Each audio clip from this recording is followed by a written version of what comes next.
یہ فرمائیے گا کہ ایرانی صدر حسن روحانی کا جو یہ بیان آیا کہ مشرق وسطیٰ کے جو بڑے پارٹنر ممالک ہیں، بڑے جو ممالک ہیں سعودی عرب، ان کے ساتھ وہ چلنے کے لیے تیار ہیں، تو کہیں ایسا تو نہیں ہے کہ امریکی پابندیوں کے بعد ایران خود پیچھے ہٹ رہا ہے اور دوستی کا ہاتھ بڑھانا چاہ رہا ہے، یا پھر کوئی یہ ویسے ہی جس طرح سے ان کی عادت ہے اسی اپنی عادت کے مطابق اس طرح کا بیان دیا گیا ہے؟ بالکل میرے نہیں خیال کہ صدر حسن روحانی کے اس بیان پہ گلف میں اور مڈل ایسٹ میں کوئی بہت زیادہ سنجیدگی سے اس بیان کو کوئی لے گا. میں ابھی بھی تھوڑی دیر پہلے چیک کر رہا تھا کہ اس بیان کے حوالے سے مڈل ایسٹ کا جو میڈیا ہے اس میں یا جو پڑوسی ممالک ہیں ایران کے، کسی نے اس کو سنجیدگی سے لیا ہے. تو ابھی تک کوئی نارمل ایک جو جس طرح نیوز ایجنسیز کور کرتی ہیں وہ چیز ہے، لیکن کوئی خاص مجھے نہیں لگتا کہ کل تک بھی کوئی ایسا کوئی میجر ری ایکشن آئے گا، کیونکہ اس میں انہوں نے کافی باتیں کی ہیں. انہوں نے یہ کہا ہے کہ مسلمان ممالک جو ہیں وہ امریکہ سے تعلقات جو ہے وہ ایک طرح سے اسلام کے ساتھ جو ہے وہ خیانت ہے، اور یہ جو ہے ہمیں جو ہے وہ ایک دوسرے کی مدد کرنی چاہیے. اور پھر انہوں نے یہ بھی بات کی کہ ایران جو ہے وہ تیار ہے کہ سعودی عرب کا دفاع کرے بڑے قوتوں کے سامنے، اور ہمارے بھائی ہیں سعودی عرب جو ہیں. تو اب اس میں بہت ساری باتیں ہو گئی ہیں. اول تو پہلی بات یہ ہے کہ جو جتنے بھی تقریباً مسلمان ممالک جو ایران کے پڑوسی ہیں جی ان سب کے بہت اچھے تعلقات ہیں امریکہ کے ساتھ، بشمول پاکستان کے. حالانکہ ہمارے کچھ تلخیاں امریکیوں کے ساتھ چل رہی ہیں، لیکن اوور آل جو ہے ایک کافی کلوز ایک انڈرسٹینڈنگ اور کوآرڈینیشن ہے. باقی ممالک کی بھی ہے جو خطے کے اندر ہے. تقریباً جو پڑوسی ہیں مسلمان ممالک، تاجکستان ہو گیا، ترکمانستان، اذربائیجان، ترکی اور خود عراق جو ہے. اور تو اس لیے ایک تو یہ ایشو ہے. دوسری بات یہ ہے کہ خود ایران نے پچھلے 8 سالوں میں بہت اچھے تعلقات امریکہ کے ساتھ رکھے تھے. صدر اوباما کی حکومت میں وزیر خارجہ جواد ظریف صاحب کے اور خود حسن روحانی صاحب کے بہت اچھے تعلقات تھے امریکہ کے ساتھ. بلکہ امریکہ کی جو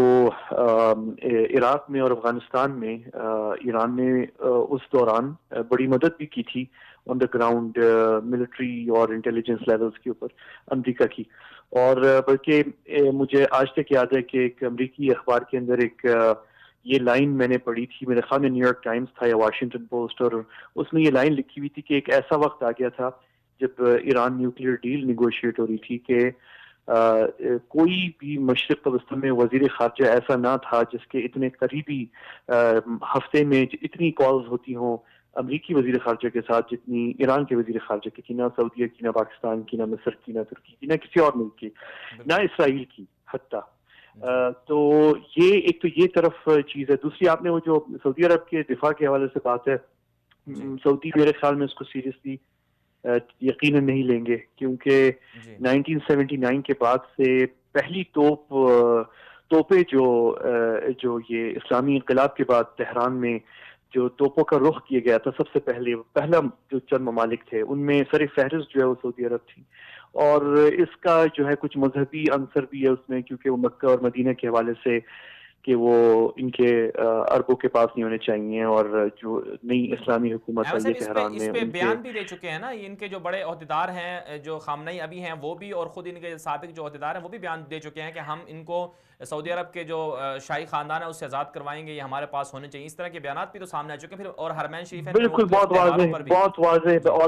اور ان کے جو ملیشیاز ہیں جو ایران سپورٹ جنہیں کر رہا ہے ان کے نام لے لیتے ہیں، جو حزب اللہ ہے، جو عراق کے اندر کئی الحشد ہے اور کئی اور بھی ملیشیاز ہیں عراق کے، پھر حوثی ہیں یمن میں. تو ان سب کے جو سینئر اہلکار ہیں، کمانڈرز ہیں ان ملیشیاز کے، اور یہ بڑی ویل ٹرینڈ ملیشیاز ہیں اور سب کو پتہ ہے کہ یہ ایرانی بیکڈ ہیں. تو انہوں نے تو کھل کے ان کے نمائندوں نے ٹی وی پہ ریکارڈز موجود ہیں سارے آن لائن، انہوں نے کھل کے بات کی ہے کہ ہماری اتنے گھنٹوں کے اندر جو ہے وہ ہماری ملیشیاز جو ہیں وہ سعودی ٹیریٹری کے اندر ہو سکتی ہیں. تو سعودی عرب تو ٹارگیٹ بہت شروع سے بنا ہوا ہے.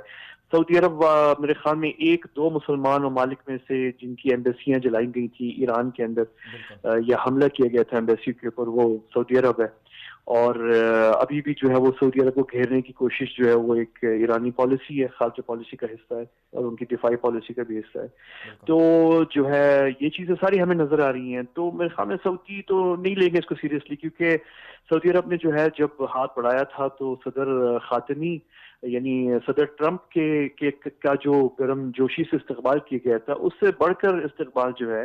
وہ صدر خاتمی کا کیا گیا تھا ایران کے صدر، اور پھر صدر بالکل احمدی نژاد کا کیا گیا تھا، اور دونوں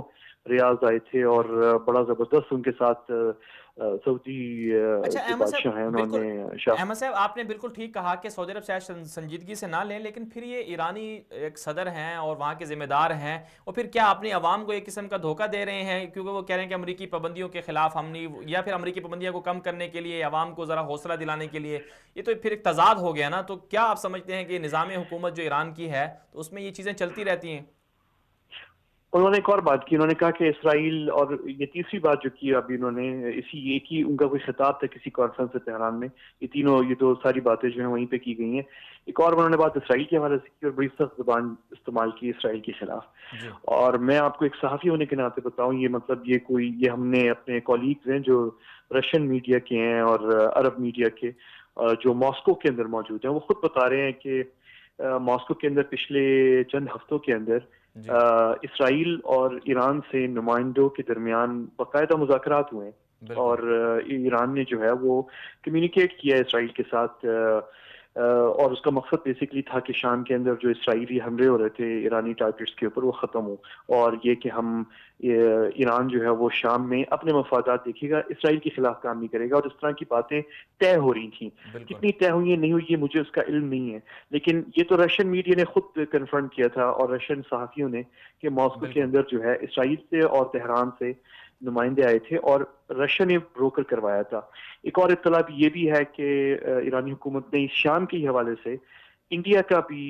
جو چینلز ہیں ڈپلومیٹک اسرائیل کے ساتھ وہ بھی استعمال کیے ہیں اور کمیونیکیٹ کرنے کی کوشش کی گئی ہے. کچھ چیزیں جو وہ رشینز کے تھرو نہیں پہنچانا چاہ رہے وہ انڈینز چینل استعمال ہوئے ہیں. اب وہ کیا باتیں ہو رہی ہیں یہ تو خفیہ ہیں، ظاہر ہے یہ تو ہمیں کسی کو شاید ابھی تک پتہ نہیں ہے، پبلک نہیں ہوئی، جی لیکن یہ ہو رہا ہے. تو اب جو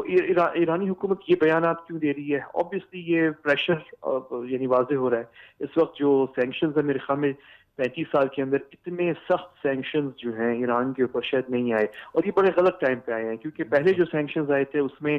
شاید کافی حد تک ایرانی عوام میں اس حکومت کے لیے، جو ایران میں حکومت ہے اس کے لیے